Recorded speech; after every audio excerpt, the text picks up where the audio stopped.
Praise the lord. ప్రభు అయిన యేసుక్రీస్తు నామమున మీ అందరికీ శుభములు తెలియపరుస్తున్నాను.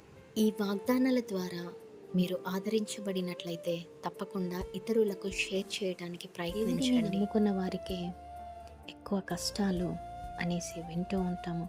అది ఎంతవరకు నిజమో అంటే లేఖనము కూడా అదే సెలవిస్తూ ఉంది. ఏంటి అంటే నీతిమంతుల కంట కలుగు ఆపదలు అనేకములంట.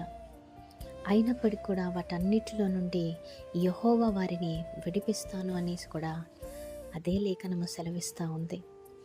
ఈరోజు కొంతమంది అనుకుంటూ ఉంటారు, నేను పాపం వదిలేసిన తర్వాతనే నేను ఇంకా ఎక్కువ కీడు జరుగుతుందండి, నష్టం జరుగుతుందండి.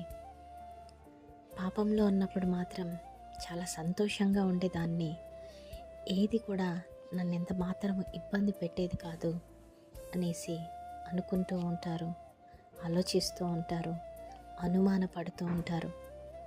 అయితే దేవుని బిడ్డలకే ఎక్కువ ఆపదలు వస్తాయనేసి, ఎక్కువ శ్రమలు వస్తాయి, ఇబ్బందులు వస్తాయని జ్ఞాపకం ఉంచుకోండి.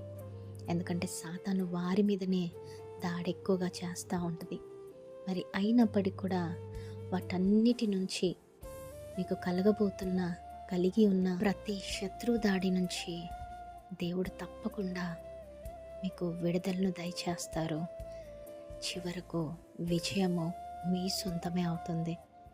ఈ వాగ్దానాన్ని ఎత్తిపెట్టి ప్రార్థించండి, దేవునికి మొరపెట్టండి. కష్ట సమయాల్లో ఖచ్చితంగా దేవుడు మీ ప్రార్థనలు విని మీకు జవాబిస్తాడు. Amen. Praise the Lord. Have a great day.